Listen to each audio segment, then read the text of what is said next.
Moving a little bit to the, you kind of bumped on the Texas legislation. PBM reform? The PBM reform. Yes.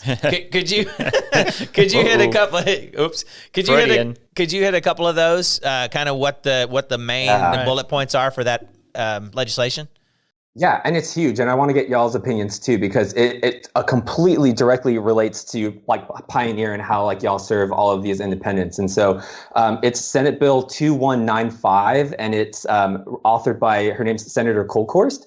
Her district's in Brenham, Texas, and she's the chairwoman of the Health and Human Services Committee, which is huge. Wow, so that's good. It's great. And so yesterday they presented it in committee, and it was crazy. Like, I haven't really sat in the gallery too many times at the Capitol, but I've never seen senators latch on to these concepts. And so bill has three big provisions. Number one is basically protection against DIR fees. Again, DIR fees are federal with Medicare Part D, right? But Texas is wanting, like, basically we're as, also, if y'all don't know, I'm on the board of Texas Pharmacy Association, and this is the bill that we are super supportive of.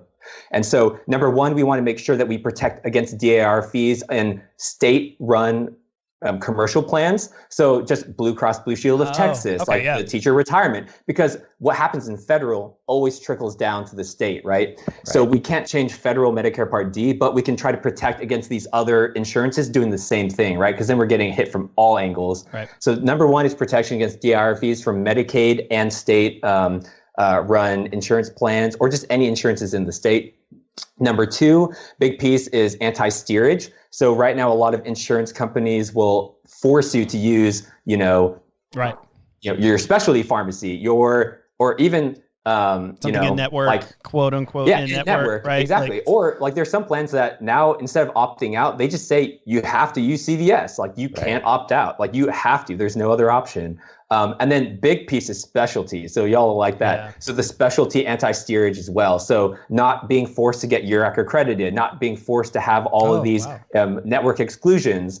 And then also allowing us to deliver in mail, because a lot of times those were built-in contracts that, because you're not a mail order pharmacy, you can't mail prescriptions. Well, we're in a pandemic. Of course, we're going to mail prescriptions. And so those were the 3 or 4 big provisions. And our lobbyist said it today. He's never seen something in the last 10 years, or even probably in his experience as a lobbyist, that was presented in committee yesterday morning, and they voted to pass it to the Senate, or basically pass it out of committee the same day. Oh, wow. And it was huge. And so we have a lot of goodwill and momentum behind this. And we actually caught the PBMs kind of a little bit off guard, which was good. But now we're going to have to fight even harder, because now that they know that this is getting some traction, they're going to really fight against it. So that's kind of the main things about the bill. But I'm curious to see what y'all think. And I know y'all are in a lot of different things, and politics may or may not, be a priority. But what are y'all's kind of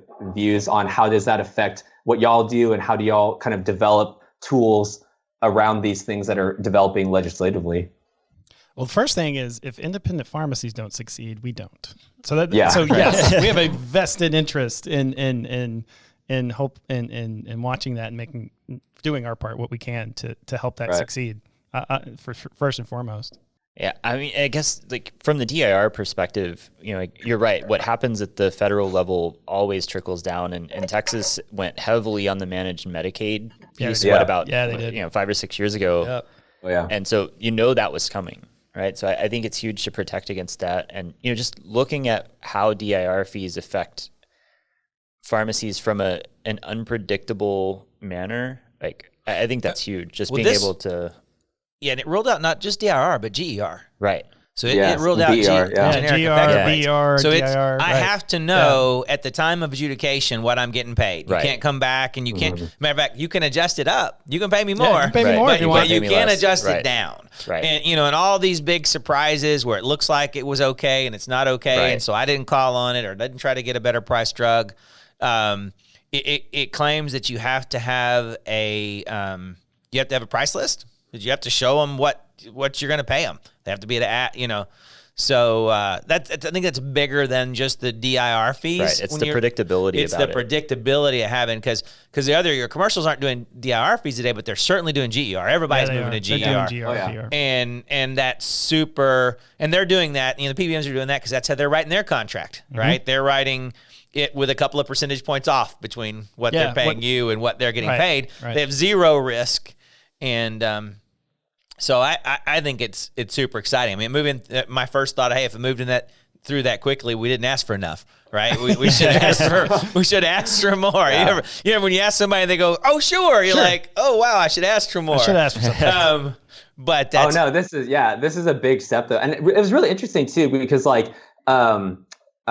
you could see their wheels turning though, because we had it was really cool. So we had one of the board members, Jay Beesh, who it actually is the kind of like the head of their he works for HEB actually, and he's basically all in charge of their contracting and things. And so that really kind of caught their attention too. It's not just the small businesses that are, hey, look at us, make sure we get protected, which all of the legislatives always are, at least publicly for small business. But then they were like, hey, HEB's here, like this is a problem, right? And then also I think Walmart and even Walgreens signed on to this as well, saying, hey, we support this. And so, I mean, when you have not just, independents, which, we love independence, that's great. But I mean, this is something that's affecting our whole profession and our whole industry. That was really powerful. The PBMs can't be like, oh, that's an old business model and they're just dinosaurs. This is everybody. This is a pharmacy. Pharmacy's coming out and saying you guys are bad. Yeah.